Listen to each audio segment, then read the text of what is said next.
بادشاہ کا موڈ اچھا تھا۔ وہ نوجوان وزیر کی طرف مڑا اور مسکرا کر پوچھا، تمہاری زندگی کی سب سے بڑی خواہش کیا ہے؟ وزیر شرما گیا۔ اس نے منہ نیچے کر لیا۔ بادشاہ نے کہکا لگایا اور بولا، تم گھبراؤ مت، بس اپنی زندگی کی سب سے بڑی خواہش بتاؤ۔ وزیر گھٹنوں پر جھکا اور عاجزی سے بولا، حضور آپ دنیا کی خوبصورت ترین سلطنت کے مالک ہیں۔ میں جب بھی یہ سلطنت دیکھتا ہوں تو میرے دل میں یہ خواہش پیدا ہوتی ہے کہ اگر اس کا 10واں حصہ میرا ہوتا تو میں دنیا کا خوش نصیب ترین شخص ہوتا۔ وزیر خاموش ہو گیا۔ بادشاہ نے کہکا لگایا اور بولا، میں اگر تمہیں اپنی آدھی سلطنت دے دوں تو؟ وزیر نے گھبرا کر اوپر دیکھا اور عاجزی سے بولا، بادشاہ سلامت، یہ کیسے ممکن ہے؟ میں اتنا خوش قسمت کیسے ہو سکتا ہوں؟ بادشاہ نے فوراً احکامات لکھنے کا حکم دیا۔ بادشاہ نے پہلے حکم کے ذریعے اپنی آدھی سلطنت نوجوان وزیر کے حوالے کرنے کا فرمان جاری کر دیا۔ دوسرے حکم میں بادشاہ نے وزیر کا سر قلم کرنے کا آرڈر دے دیا۔ وزیر دونوں احکامات پر حیران رہ گیا۔ بادشاہ نے احکامات پر مہر لگائی اور وزیر کی آنکھوں میں آنکھیں ڈال کر بولا، تمہارے پاس 30 دن ہیں۔ تم نے ان 30 دنوں میں صرف 3 سوالوں کے جواب تلاش کرنا ہے۔ تم کامیاب ہو گئے تو میرا دوسرا حکم منسوخ ہو جائے گا اور تمہیں آدھی سلطنت مل جائے گی۔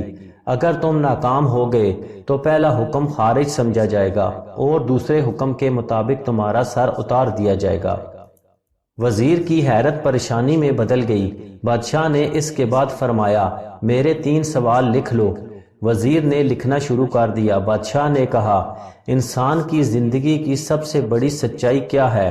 وہ رکا اور بولا، دوسرا سوال، انسان کی زندگی کا سب سے بڑا دھوکہ کیا ہے؟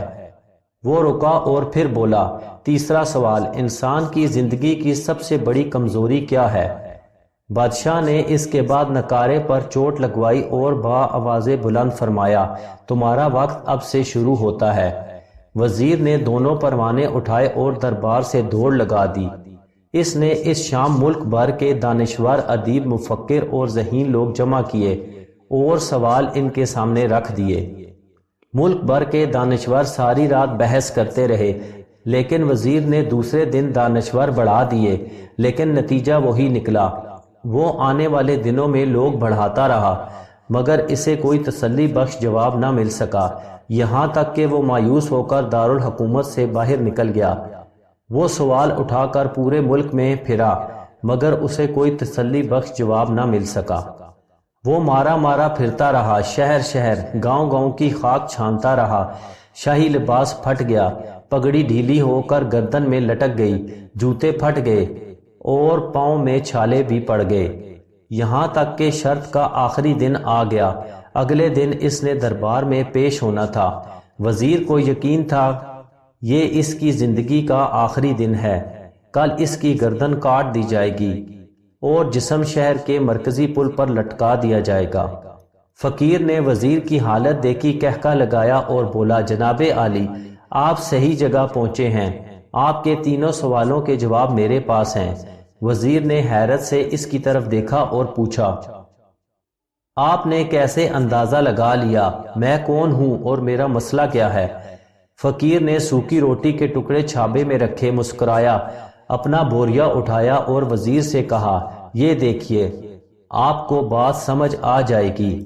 وزیر نے جھک کر دیکھا، بوریے کے نیچے شاہی خلعت بچھی تھی۔ یہ وہ لباس تھا جو بادشاہ اپنے قریب ترین وزراء کو عنایت کرتا تھا۔ فقیر نے کہا، جناب عالی، میں بھی اس سلطنت کا وزیر ہوتا تھا، میں نے بھی ایک بار آپ کی طرح بادشاہ سے شرط لگانے کی غلطی کر لی تھی، نتیجہ آپ خود دیکھ لیجئے۔ فقیر نے اس کے بعد سوکھی روٹی کا ٹکڑا اٹھایا اور دوبارہ پانی میں ڈبو کر کھانے لگا۔ وزیر نے دکھی دل سے پوچھا۔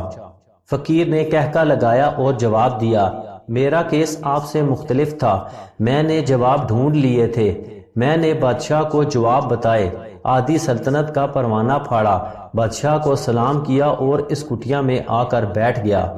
میں اور میرا کتا دونوں مطمئن زندگی گزار رہے ہیں۔ وزیر کی حیرت بڑھ گئی، لیکن یہ سابق وزیر کی حماقت کے تجزیے کا وقت نہیں تھا، جواب معلوم کرنے کی گھڑی تھی۔ چنانچہ وزیر اینکر پرسن بننے کے بجائے فریادی بن گیا اور اس نے فقیر سے پوچھا، کیا آپ مجھے سوالوں کا جواب دے سکتے ہو؟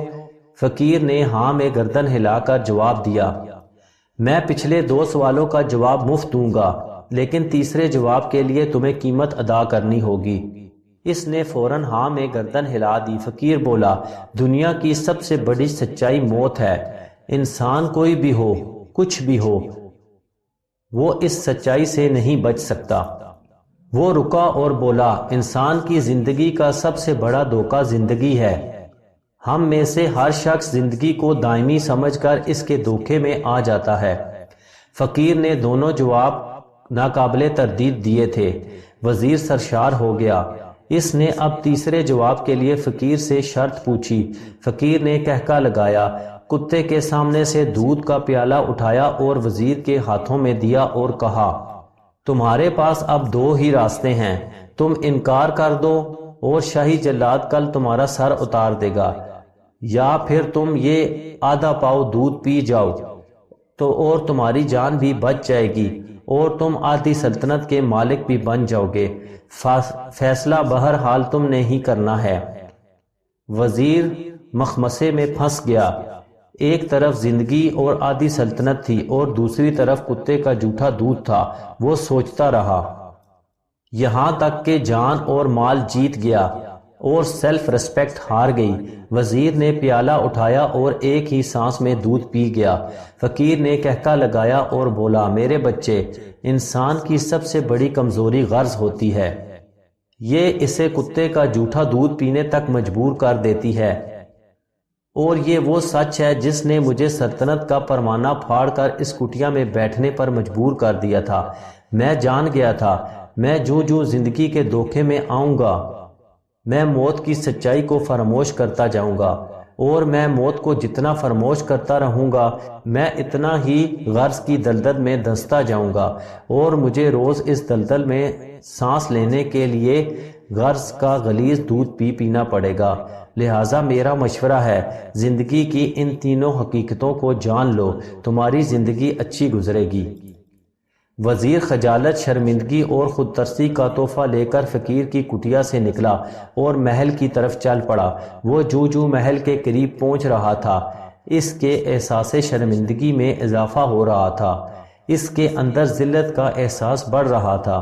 وہ اس احساس کے ساتھ محل کے دروازے پر پہنچا۔ اس کے سینے میں خوفناک ٹیس اٹھی۔ وہ گھوڑے سے گرا، لمبی ہچکی لی اور اس کی روح پرواز کر گئی۔ ہمیں کسی دن کسی ٹھنڈی جگہ پر بیٹھ کر زندگی کے ان بنیادی اصولوں پر ضرور غور کرنا چاہیے۔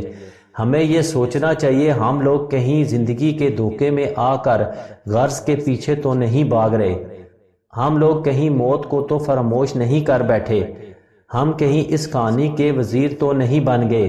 مجھے یقین ہے ہم لوگوں نے جس دن یہ سوچ لیا، اس دن ہم غرض کے ان غلیظ پیالوں سے بالاتر ہو جائیں گے۔